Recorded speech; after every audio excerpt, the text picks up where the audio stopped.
Hi guys, welcome back to the shop. Today I'm going to do another lawn boy project, and I'm going to actually bore the lower end to accept a needle bearing. That along with my freshly sleeved cylinder that I have done also in video here will net me pretty much a brand new lawn boy engine. And those are the two wear areas that are really difficult to do anything with. In this one, I'll bring you overhead and I'll talk about the bearing and everything a little bit more, but we're just going to bore that, stick it, press it into the bottom end there, and we should be good for a good long time. These bearings, I'll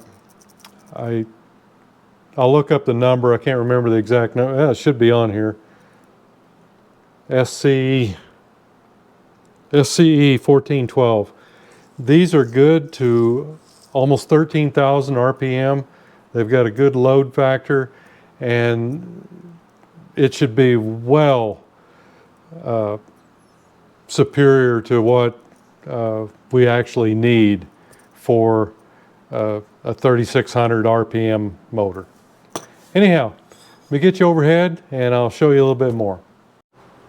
Okay guys, I'm told that we're getting some weather again. Yep, here it comes.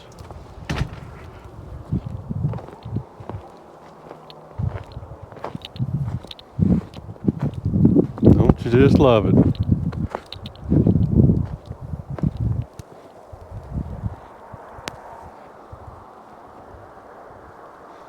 My dogs are loving it.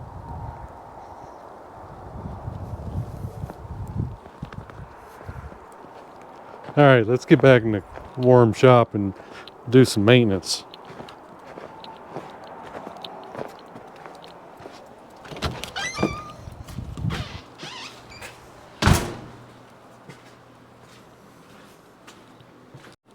All right, guys. This is what we're doing. This is the lower end, and of course here this is where the seal goes. And what we're going to do is we're going to bore this hole out to 3/4 of an inch. That's what our bearing is. I'm using a SCE 1412 bearing. That's this one right here, and it's 120, well, basically 127 in diameter. And on some of these, I also put the upper bushing in on top of it, and it's the same size, 127. It depends on whether this area is worn out, you know, where the crankshaft has really been digging into it. I have done one that way. I don't see any reason to do this one. Everything looks good, and you know, if you need to adjust this, you can do it with shims. These are, let's see, I think I've got, these are 5,000s, these are 3, and those are 4.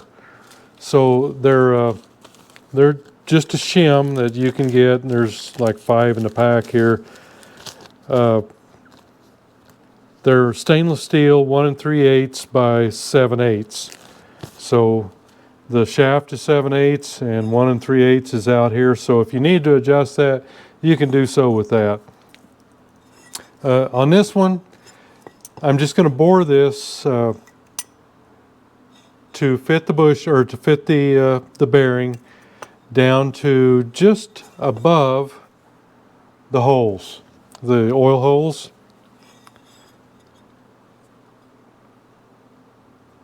Let's see, I think you can see them there.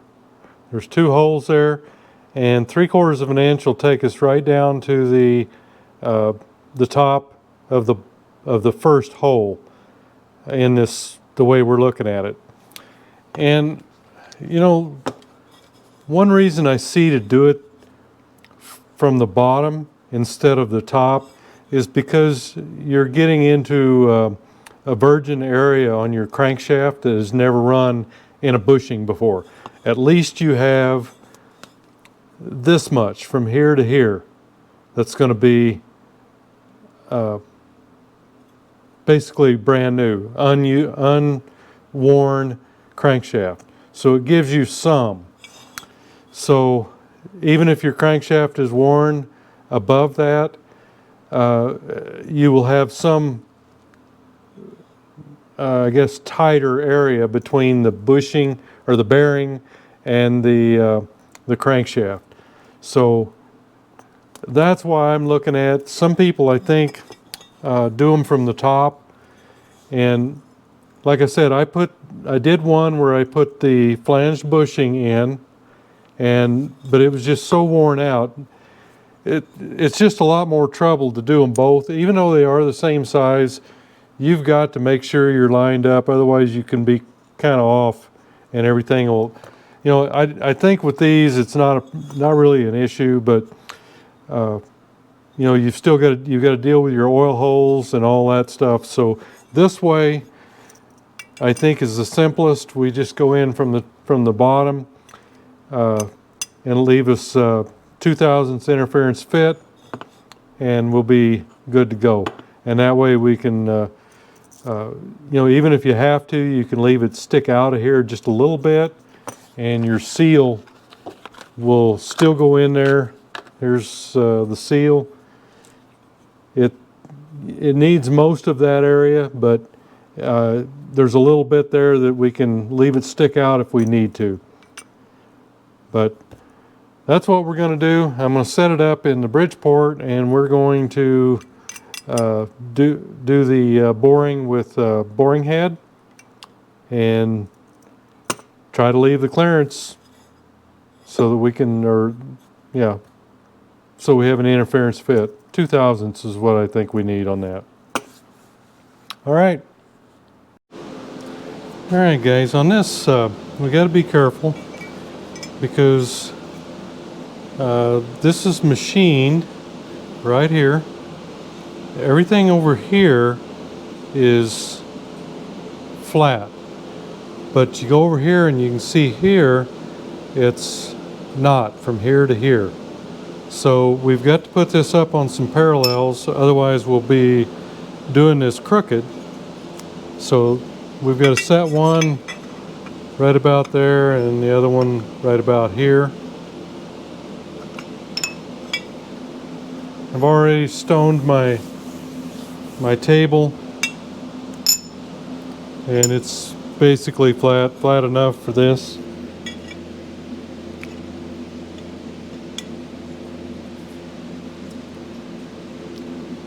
And something about like that. So let me get some hold down stuff going here and we'll bring you back. Okay, I think this is kind of how we're going to end up.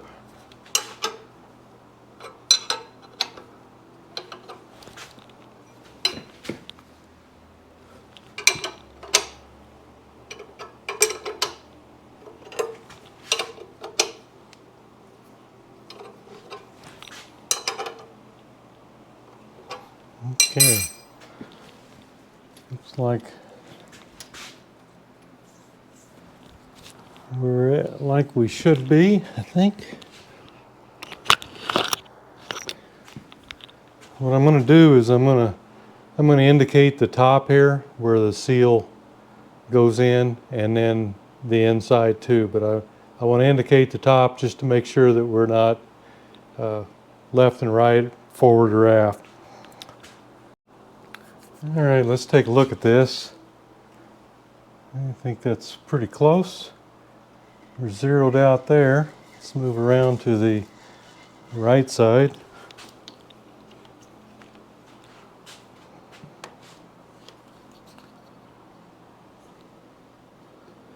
And we're zero there.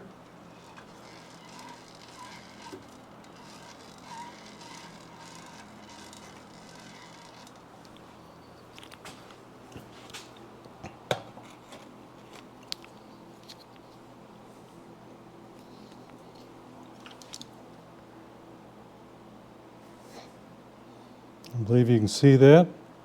0.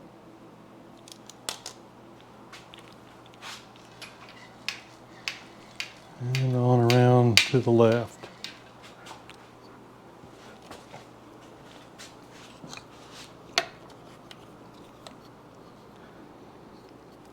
And right on it. So we're good as far as our table is concerned. So now all we've got to do is go ahead and find our center, which should be pretty close. Go ahead and get our indicator in here, coaxial indicator. Slip in a 3/8 collet.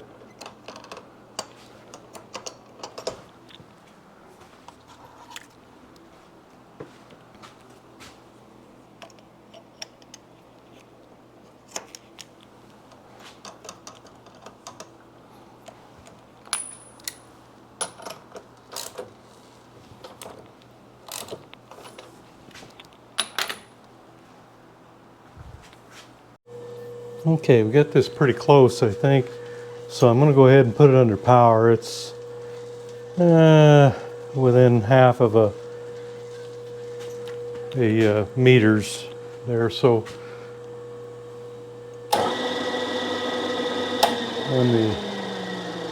let me turn it the other way.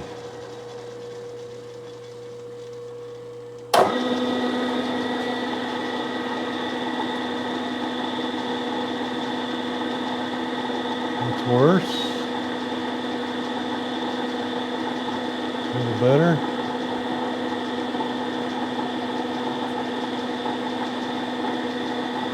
Getting better. Yep, more. We'll take the other axis. Yep, that's what we need.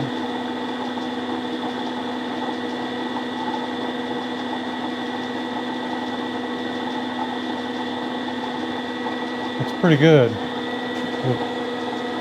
We'll call that good and get the dial in, or the test indicator in to finish it up. And as you notice, I'm indicating off the seal surface.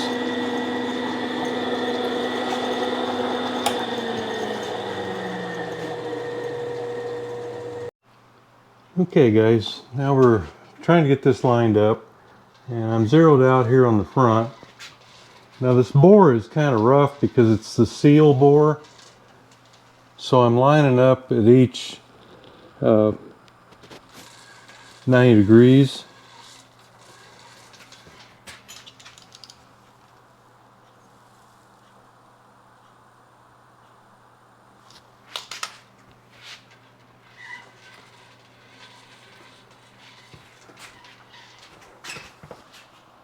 So we're in pretty good shape, I think. We're well within a half thousandths at every 90 degrees.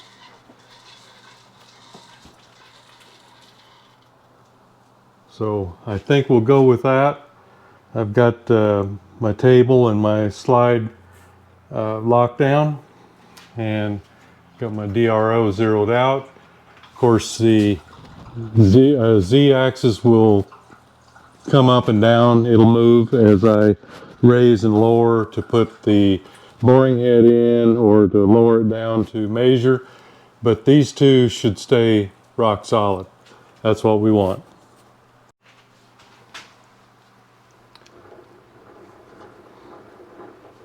We'll lower it down now and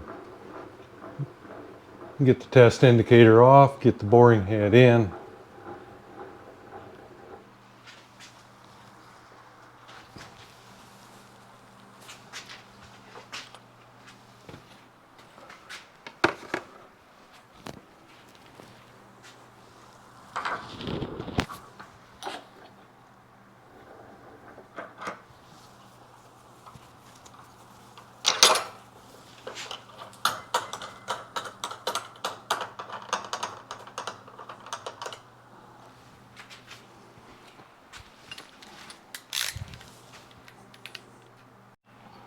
Okay, now what I'm doing is I'm going to just bring that boring tip down to the top of the where the bearing is going to be, and then I'm going to back it out and move it down exactly 3/4 of an inch, the length of the bearing.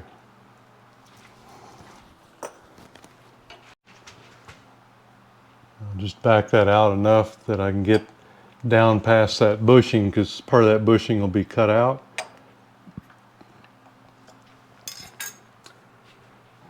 Okay.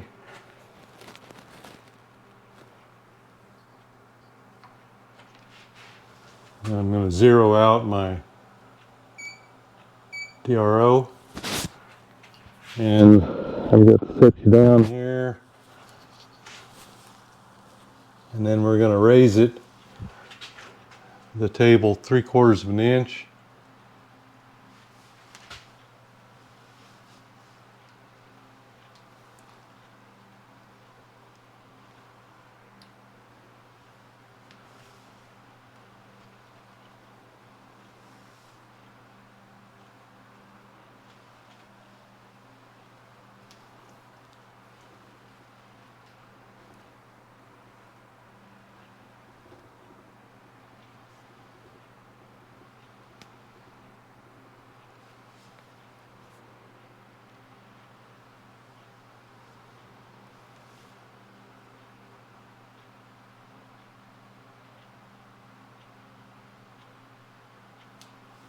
Right there.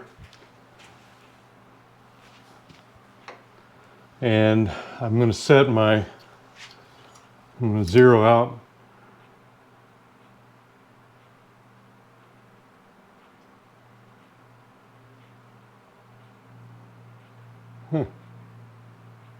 That's not wanting to zero out. I think maybe my battery's getting low.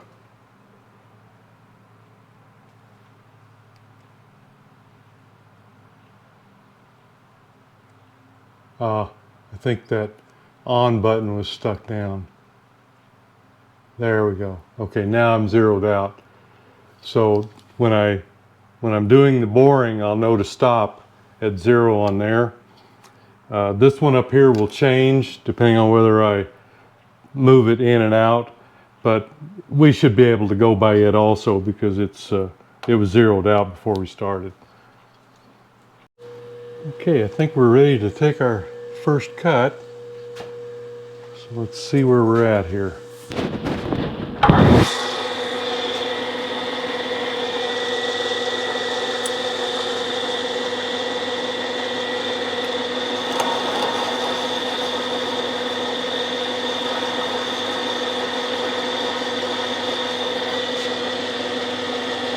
I'm probably going to have to stop when I get to the bushing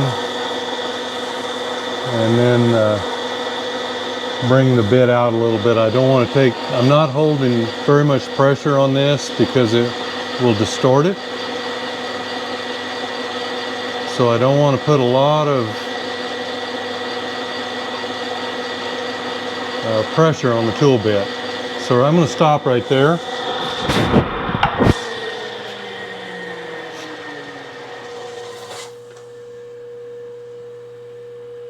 And I'm going to bring this up and back that out and readjust for the bushing below. We'll clear the bushing down to 3/4 of an inch, and then we'll come back and do the whole thing all the way down. Okay, we're starting to clear the bushing down there, and we'll go down to 3/4 of an inch and stop. And we'll probably have to make a couple of passes on that, and then we'll come up and we can continue all the way down on the parent material there. We're down to a 1/2 inch.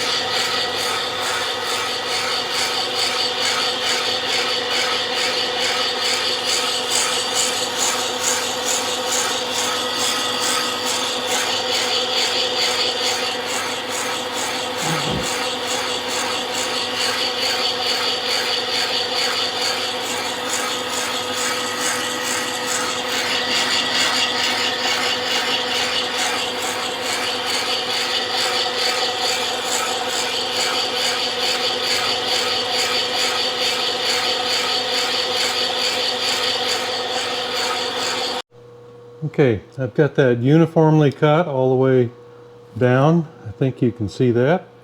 So I'm down to 3/4 of an inch, and it's just below the oiling holes for the crankshaft. So all the oil, excuse me, will still get into the bearing there. So now I'm cutting the aluminum and the bushing. So eventually, I suppose the bushing will completely come out, but I mean not the whole bushing, but I think we'll cut it out to where it's all aluminum down there. But anyhow, I'm setting up for the next cut now. Okay, we're at 0.9645 right now, and we need to go to 1.125. So we got quite a ways to go. This will be a full cut. I just dialed in another 10 thousandths. So here we go.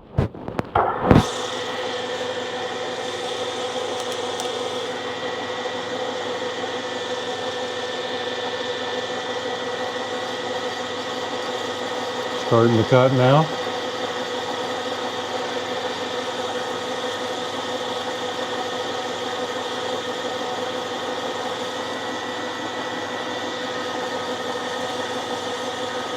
The bearing measures out at 1.127, so about 1.125 is where we want to, that's our target for a 2000s interference fit.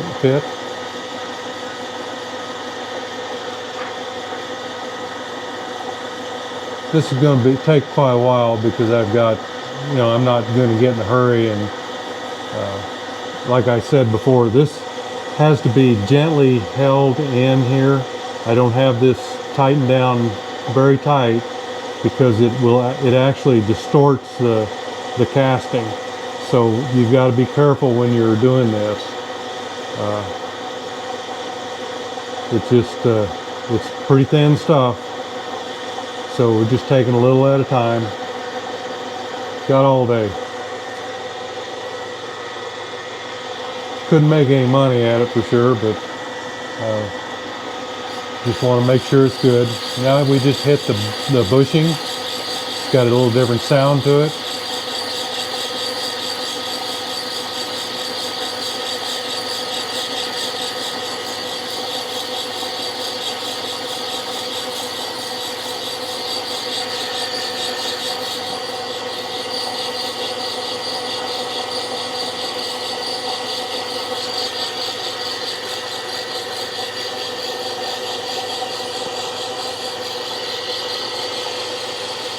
The row's still good. Like I say, this is not a big player.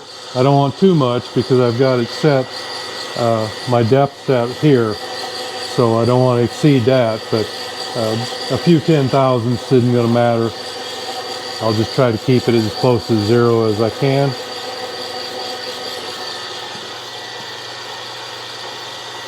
You can kind of see our setups. Those of you that have been watching the motorcycle boring, pretty much the same setup, just a smaller hole. And we were pretty close to hitting this, but we don't hit it. So I just wanted to make sure you were aware.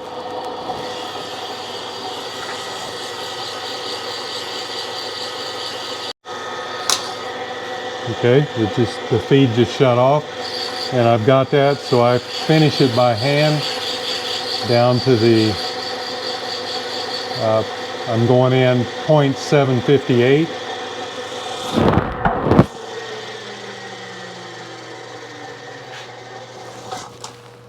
And now we'll go ahead and dial in the next cut. I'll just take another, I think I'll go to 15 maybe. I just don't want to do too much.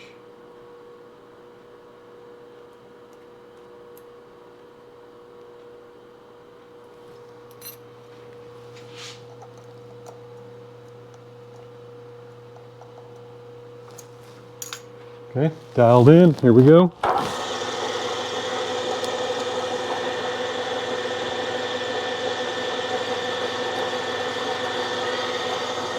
starting the cut.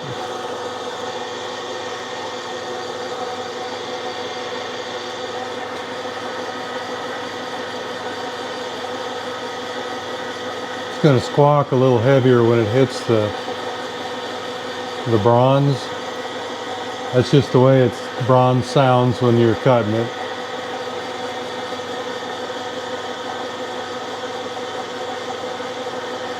Well, we're going to replace all that with a lot of steel and needle bearings.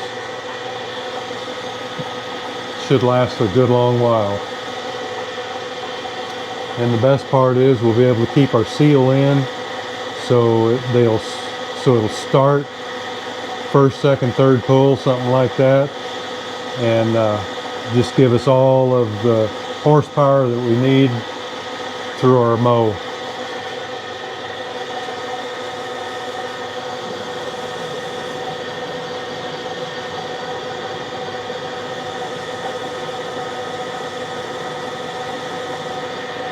Getting down close to the bronze now.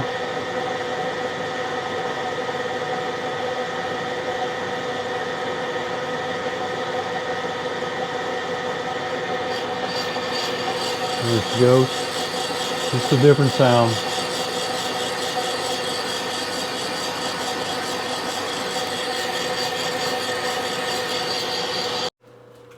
Okay, we're going to take a measurement. I think we're just a little over an inch right now.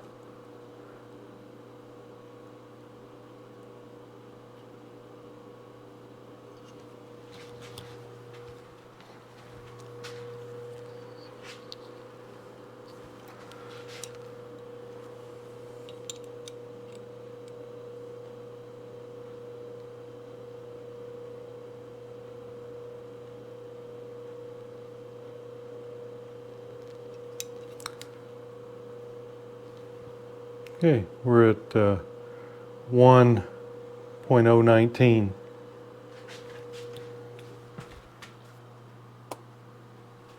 So we've got quite a ways yet to go. Just, it's prudent to measure often. Okay, we've got all the bushing out. I just had some strings come out. That was the last of the bushing up at the top where the bearing goes anyway. And at this point we're going to take another little quick measurement.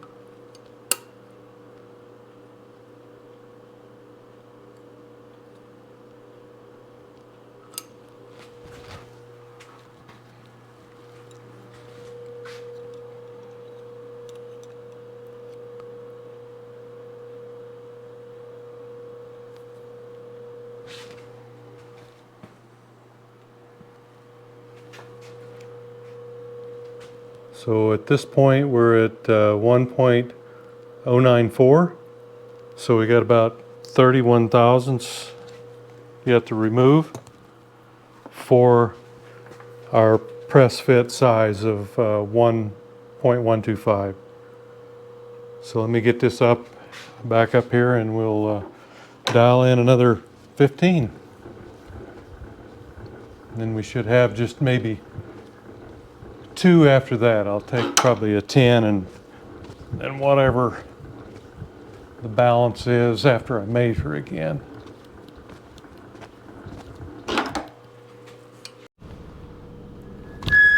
Okay, this one should be pretty close.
I think we're there.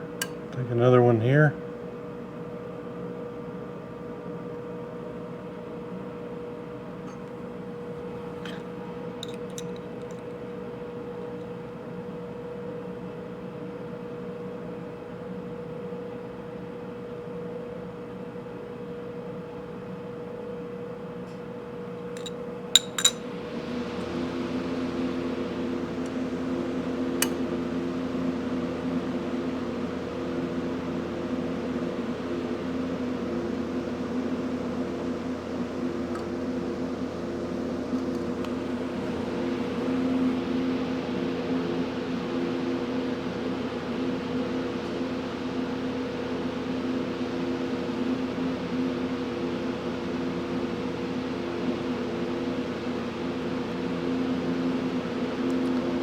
Okay, right on the money. 1.125.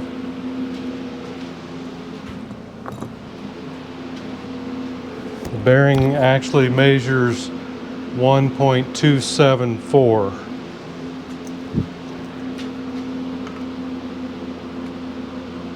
That's not going in there, so it's gonna be an interference fit. I think what we're gonna do is we're gonna heat up the casting and cool down the bearing and drop it in. Okay, I'm firing up the oven here. We're gonna go to 350 degrees and it'll back off here in a little bit.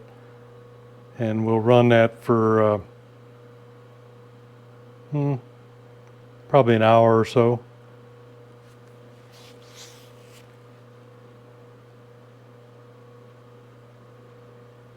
Slowing down now, it'll back off.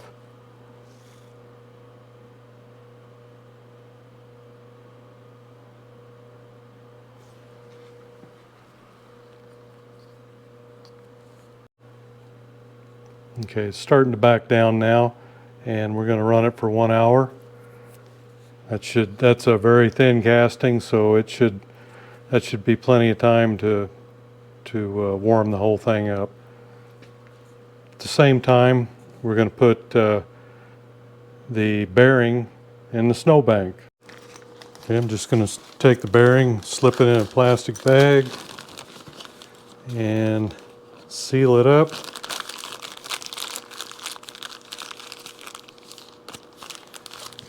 And it's going for the same hour in the snow. So I think we're where we need to be, right on the money from what I can tell. So we're gonna get this out of here.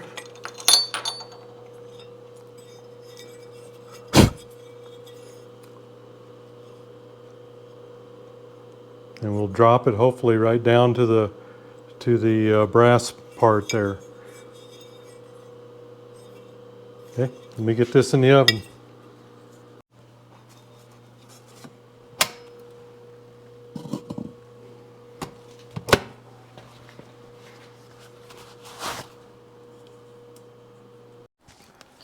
Okay guys, there's our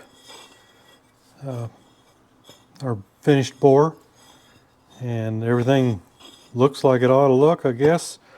So a couple little voids in there that from casting flaws probably, but the bearing, when that goes in, that'll seal all that up. My oven took a poop on me. So I think what I'm going to do is I'm just going to take it over and put it in the press and press it in. So we'll meet you over there. Okay. I've got a socket under here to back this up, because it would probably break that casting if you didn't. And I brought my bearing in from outside in the snow. It's trying to go in there. And I've got a pusher. So let's see what happens with it here.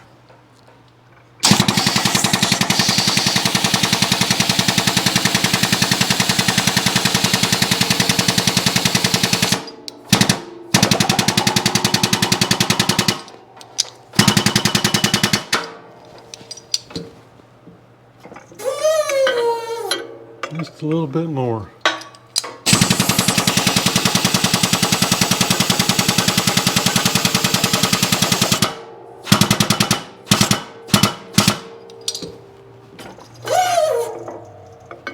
And just a touch more.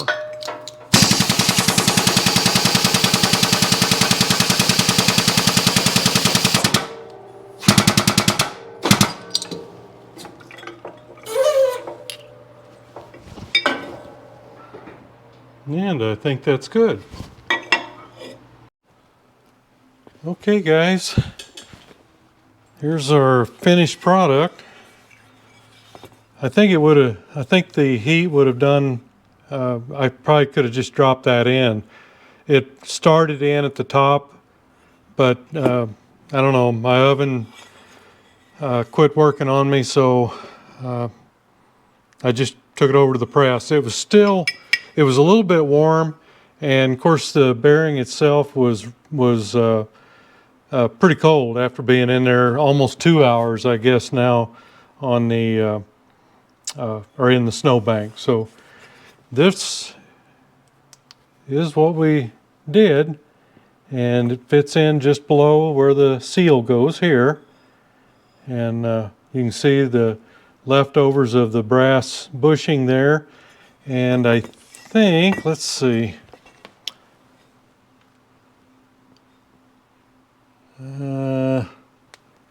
not sure whether you can see that or not. Let me try something else here.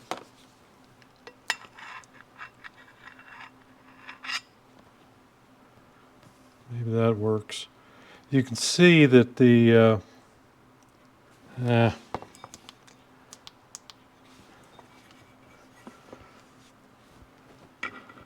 me get you off this thing here a minute. Okay, what I want you to be able to see is the oil holes. See, they're still where they need to be. I'm just down with the bearing down to the bottom one, and it's still fully open and everything, so we can get our oil through here from the reed valve area here. It's just really tough to... Oh, there, maybe you can see it. Yeah. So you can just see the bearing in there and the two holes.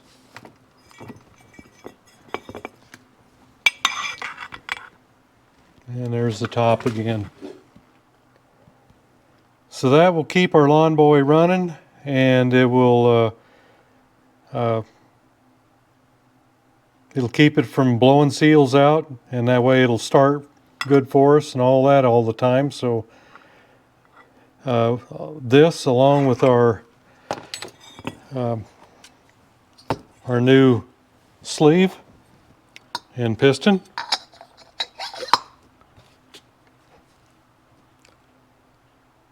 that should keep us going for a long time, probably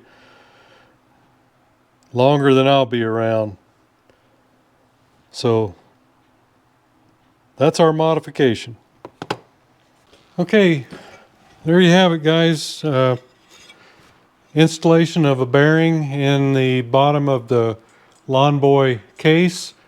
This should improve things quite a bit, and of course improve the longevity also. But that'll keep us from knocking the seals out. Everything should be tight and stay that way for a long time. So along with that, and the cylinder that we re-sleeved, we should have a mower that lasts another 40 years maybe, hopefully. Anyhow, hey, thanks for going along on the ride, and we'll see you next video.